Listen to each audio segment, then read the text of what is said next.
Welcome back to episode 2 of the Kindle Club series.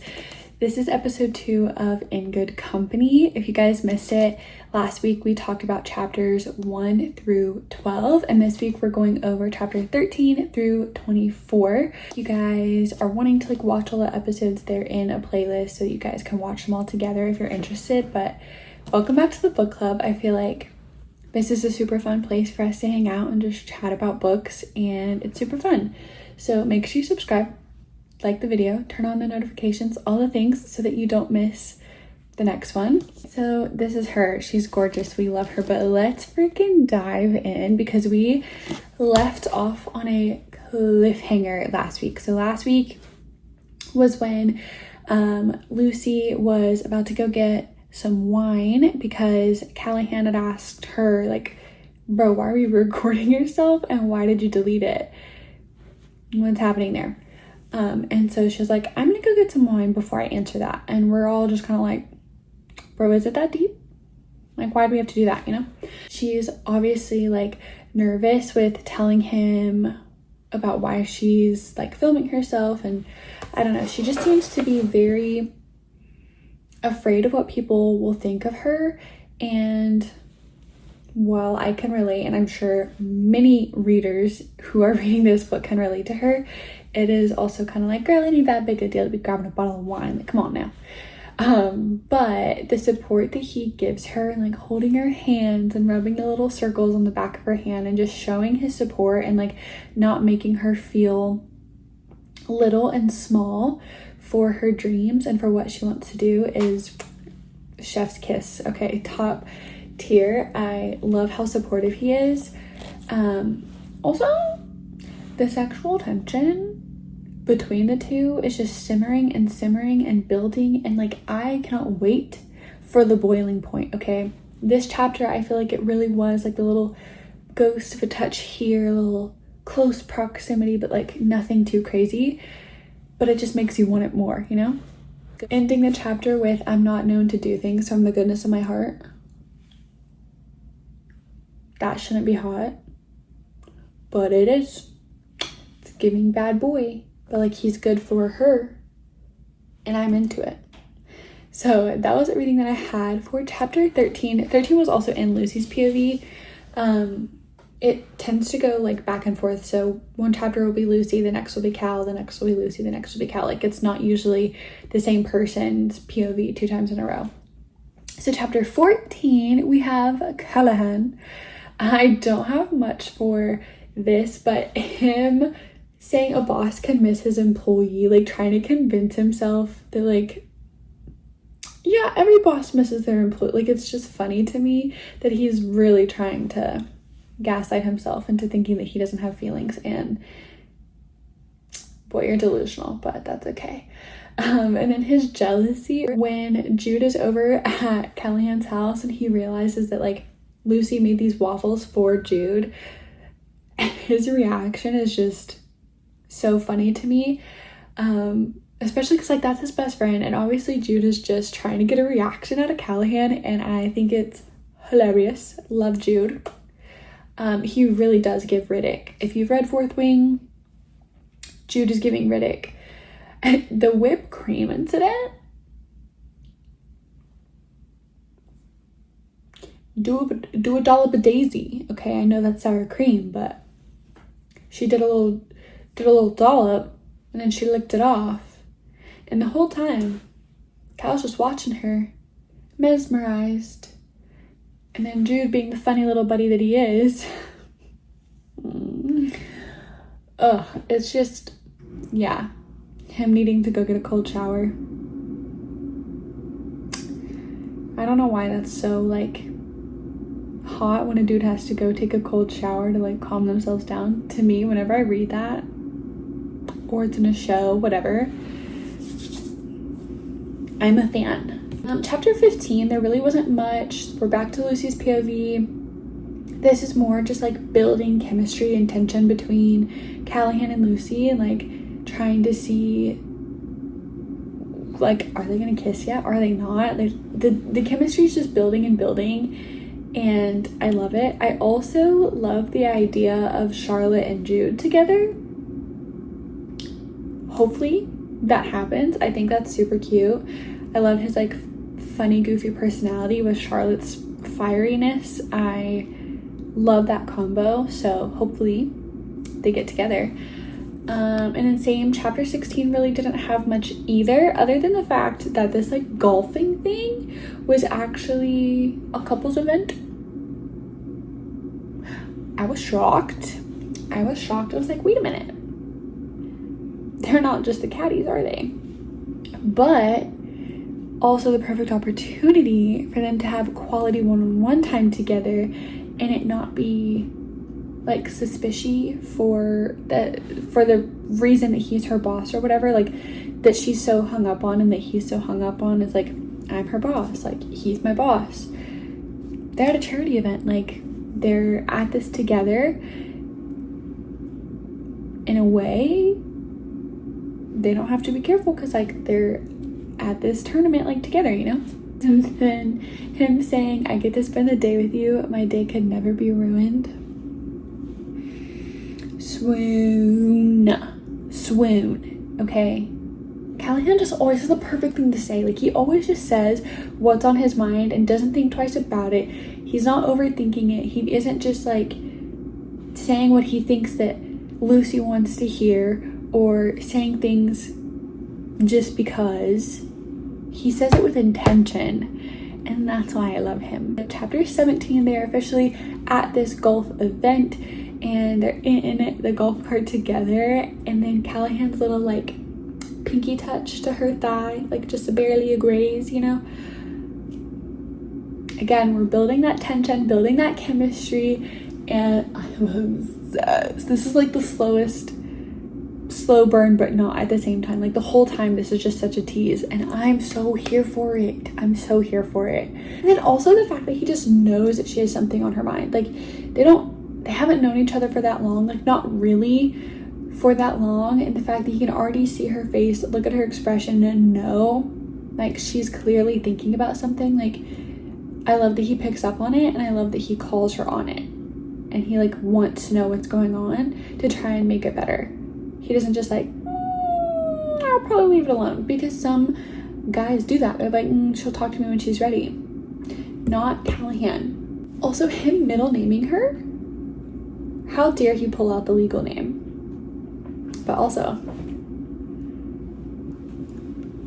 pull out the legal name. And then like him commanding her, get over here, like you're gonna learn to golf whether you want to or not. Lucy Ray, big fan. Sorry y'all, my hair is a mess right now.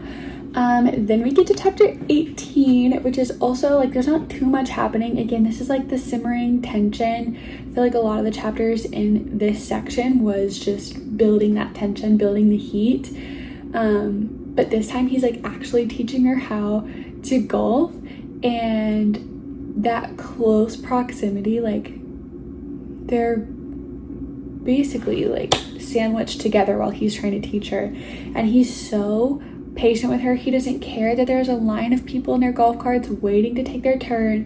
He's reassuring her in that too, where he's like, this is a charity event, like we're donating money and having fun, like I don't care how long these people have to wait, baby girl, like take your time, we're gonna golf together. I love that he just does not care about the people waiting. He's just like, babes, you're gonna golf, so, and I'm gonna teach you. Spread your legs, and this is how you swing, you know? But him, like, she hits the ball, she hits it exactly where she wanted to hit it, and then he, like, picks her up and spins her around in a circle, and then stares at her lips. Like, just kiss her. I don't even care that everyone's around. Just kiss her. Just kiss her. He didn't, but like, I wanted her. I really thought he was going to. And then we get to chapter 19, where Mr. Grumpy Broody Man is like, guys, let's have a pool party at my house. Who is he? Who is he? Because since when does he want a pool party? To hang out with everybody. He doesn't want to hang out with everybody. He wants to hang out with her. She brings her friend Charlotte. They're both in banging bikinis. And then Charlotte goes off with Jude and is like, in the pool getting tossed around, as she should. And then him, like, Callahan Callahan being like, come sit next to me, like, Jude won't even care, you can take his chair, and like having her sit next to him just because he like can't stand to not have her close. It's like he just needs her that close to him. That's the part that I'm obsessed with. Also, we get more of Camille and Riker in this chapter. 10 out of 10. Camille is over there like on this important phone call. She looks tense, like it seems a little, I don't know, seems a little tense. And then apparently Riker's just like watching from a distance. Like maybe he's not so mad at his babysitter after all, you know? Maybe he's got a little crush forming, like he just wants to make sure this babysitter's okay, you know? I would love for them to be a couple too. Just saying. We go to chapter 20. We are still at the pool party. This is Cal's POV. We're still at the pool party. And then all of this, Callahan is sitting here having a little chit chat with Riker about Riker's crisis with Camille, right? He's had a little chit chat, but he can't keep his eyes off his girl. He's watching Lucy. Lucy is over here trying to pick up empty dishes from said pool party, like trying to clear out the snack bowls and stuff. Ma'am, it's your day off. Sit down. Callahan sees this and he's like, not on my watch. I already told this girl when she started, like, her weekends are her weekends are her weekends. We are not working, okay? And so of course he goes to her in the pool house and he's like, girl, what are we doing? Like, put the bowls down, go have fun. Why are we picking up dishes on your day off? Why are we doing that? So he's really serious about his no work weekends, and we love a man who appreciates self-care. He's like, take the day off. You don't need to be working right now. 10 out of 10. But then again, now they're alone in the pool house.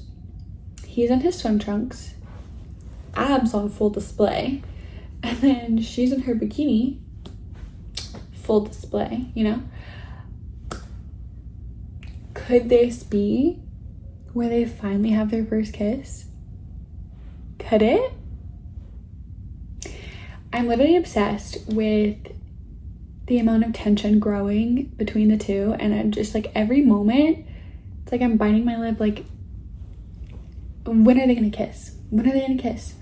But then also he asks her another question, or like asks if he can ask her another question, which is just so unlike him. And I just love that this girl is totally like flipped him a new personality. Now he's like asking questions, and then he's asking him like, why the heck have I not seen a video of you cooking yet? I have been on your page and I have seen no videos. We love a man who pays attention, and he's trying to watch and like help her grow and be successful. My cat is currently clawing at the door. But I love that he's like paying attention and wanting her to grow and do good things. And so he's concerned and he's like, why have you not posted a video? But then I also love that he apologizes. This man does not apologize, okay? This man does not apologize to anybody for anything. And he is sitting here apologizing to Lucy because when he's asking her, like, girl, what are we doing with these videos? Where are they? I'm waiting. She shuts down a little bit and gets a little shy. And he's like, I'm sorry. Bashful, Callahan?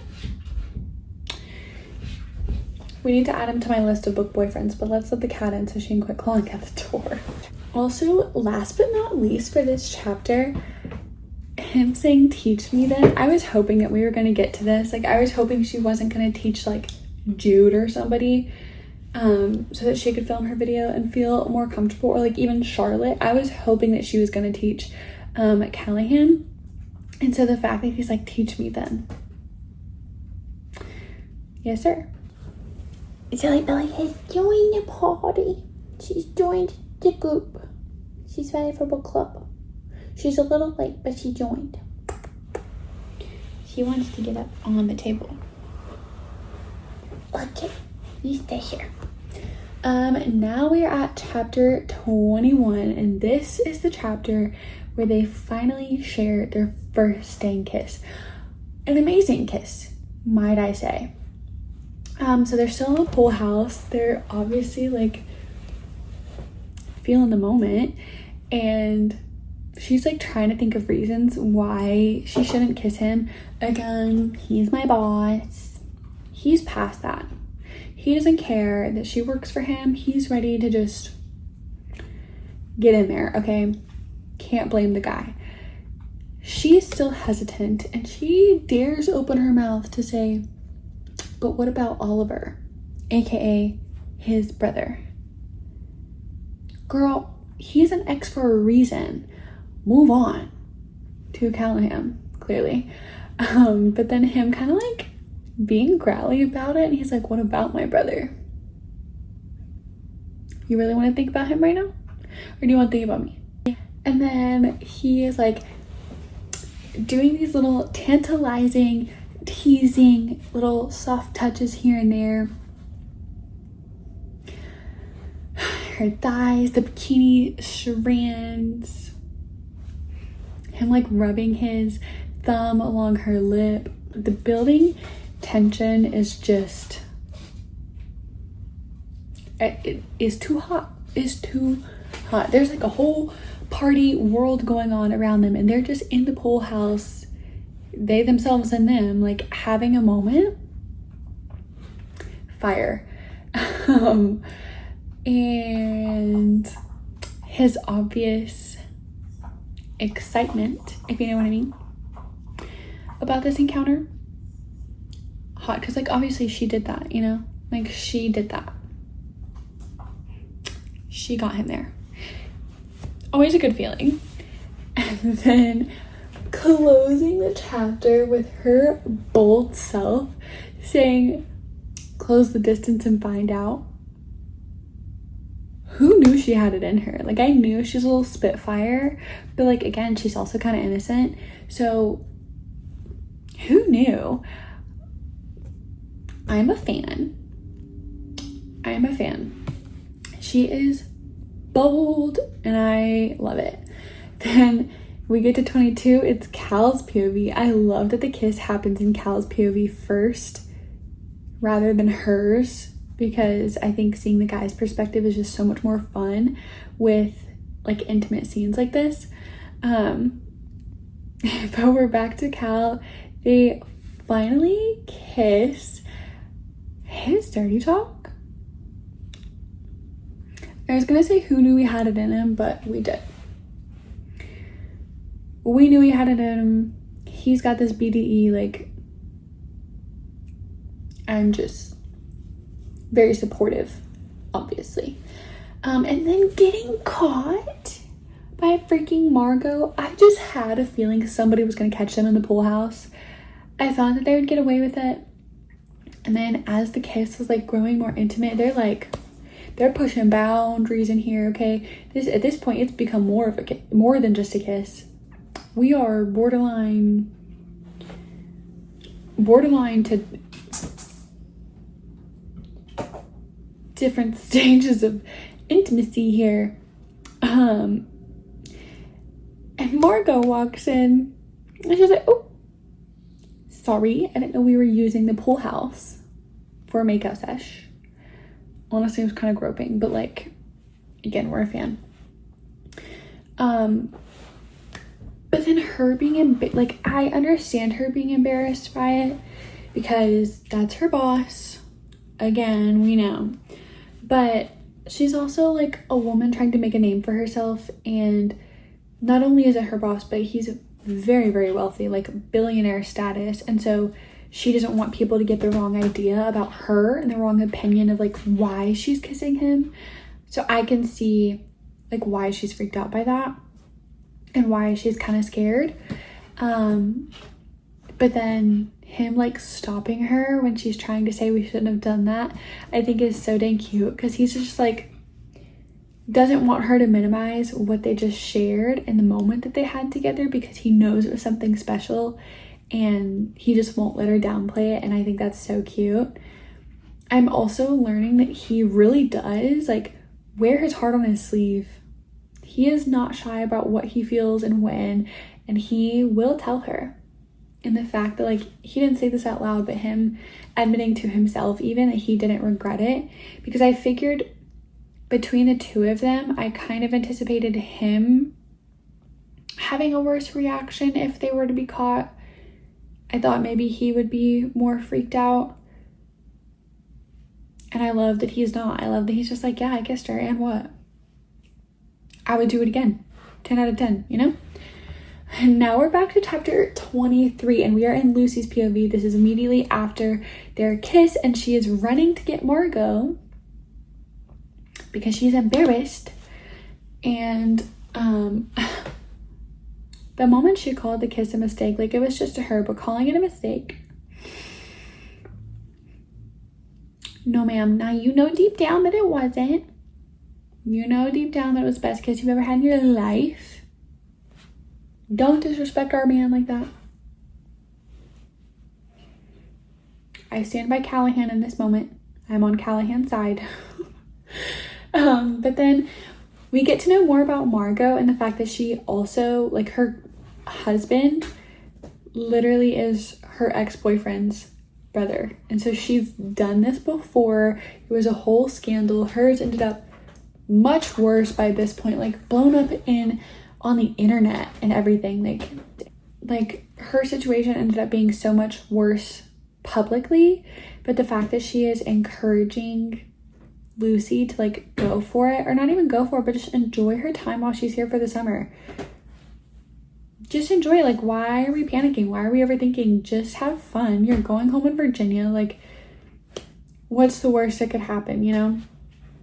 We love a girl's girl, but also she better not go back to Virginia. We still don't know why she's going back, or like what family circumstance would lead her to be going back. We still don't know yet. But like, I don't want her to. I want her to stay with Callahan. Or Callahan. No, stay in the Hamptons, girl. Stay there. And then the last chapter of this episode, chapter 24, we are back to Callahan's POV. It's been a couple days, and of course Lucy Girl is avoiding Callahan at all costs until she has to work for him again. Do I blame her necessarily? No. Would I want to face the awkward tension? Definitely not. But I love that Callahan won't let her. And he's just like, we need to have this conversation whether you want to or not. We're gonna talk about it. Like, let's not pretend that it didn't happen, because I didn't regret it. And I love that he is literally so blunt and so honest about it. Like, he doesn't care, doesn't overthink like how she feels about the situation or how she might feel. He's not shy about saying it was like good for me, you know? I feel like most of the men in the books that I read, it's like if something similar happens, they kind of gauge the girl's reaction to see how they respond. Like, if the girl's like, we shouldn't have done this, then they're like, yeah, you're right, like maybe we shouldn't have. But I love that Callahan was just like not having that in any way, shape, or form. He's just like, we absolutely should have done it. I would do it again, and we're not gonna have this awkward moment in my kitchen right now, so get it together. Like, look at me, I had fun. Hate that she said they shouldn't kiss again, but also we know dang well they're gonna kiss again. Like, they're going to. And then she got so many extra ingredients, and she's like, we could have a dinner party or not. It's like that, perhaps a salad. And he goes, perhaps not. You're gonna teach me how to cook, and we're gonna film it. No ifs and buts about it. Let's get these ingredients out and teach me something. You're already here, so am I. I just think it's so cute. I love their chemistry so much. I love the tension that they share. Like, even that kiss, okay? Like, how can you not swoon? Obviously, you have to kiss him again. Like, you just have to. Okay, Lucy Ray, listen to me. You will kiss him again, and you're not gonna regret it. Yeah. So far, I am loving this book. Let me know what you guys are thinking below, and tell me your thoughts on this set of 12 chapters. And then next week we will do chapters 25 through 36, I believe, is the next 12. So let me know what you guys think, how you're feeling so far. Give me all the juicy details in the comments, and I will see y'all in the next week's video. Bye guys.